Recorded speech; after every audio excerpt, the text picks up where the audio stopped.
ನಿನ್ನೆ 11 ಜನ ಮೃತಪಟ್ಟ ಸುದ್ದಿ ಕೇಳಿದ್ರು. ಆಮೇಲೆ ಏನಾಯ್ತು? ಸಾವಿನ ಸುದ್ದಿ ಕೇಳಿದ ಮೇಲೂ ಕಪ್ಗೆ ಮುತ್ತಿಟ್ರು. ಈಗ ಕಣ್ಣೀರ್ ಹಾಕೋ ಬದಲು ನಿನ್ನೆ ವಿವೇಚನೆ ಇರಬೇಕಿತ್ತು. ಹೀಗಂತ ಬಿಜೆಪಿ ರಾಜ್ಯಾಧ್ಯಕ್ಷ BY ವಿಜೇಂದ್ರ ಕಿಡಿಕಾರಿದ್ದಾರೆ. ಕೆ ಶಿವಕುಮಾರ್ ಅವರು ಇವತ್ತು ಕಣ್ಣೀರ್ ಹಾಕೋದ್ರ ಬದಲು ನಿನ್ನೆ ದುರ್ಘಟನೆ ನಡೆದು 11 ಜನ ಪ್ರಾಣ ಕಳೆದುಕೊಂಡಿದ್ದಾರೆ ಅಂತ ಹೇಳಿದ್ಮೇಲೂ ಸಹ ಹೋಗಿ ಆ ಕಪ್ಪಿಗೆ ಮುತ್ತು ಕೊಡ್ತಾ ಇದ್ರಲ್ಲ, ಅವಾಗ ವಿವೇಚನೆ ಬರಬೇಕಾಗಿತ್ತು. ಕೆ ಶಿವಕುಮಾರ್ ಅವರು ಇವತ್ತು ಕಣ್ಣೀರ್ ಹಾಕೋದ್ರ ಬದಲು ನಿನ್ನೆ ದುರ್ಘಟನೆ ನಡೆದು 11 ಜನ ಪ್ರಾಣ ಕಳೆದುಕೊಂಡಿದ್ದಾರೆ ಅಂತ ಹೇಳಿದ್ಮೇಲೂ ಸಹ ಹೋಗಿ ಆ ಕಪ್ಪಿಗೆ ಮುತ್ತು ಕೊಡ್ತಾ ಇದ್ರಲ್ಲ, ಅವಾಗ ವಿವೇಚನೆ ಬರಬೇಕಾಗಿತ್ತು.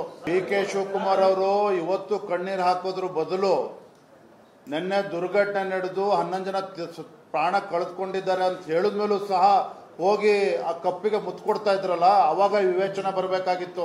ಕೆ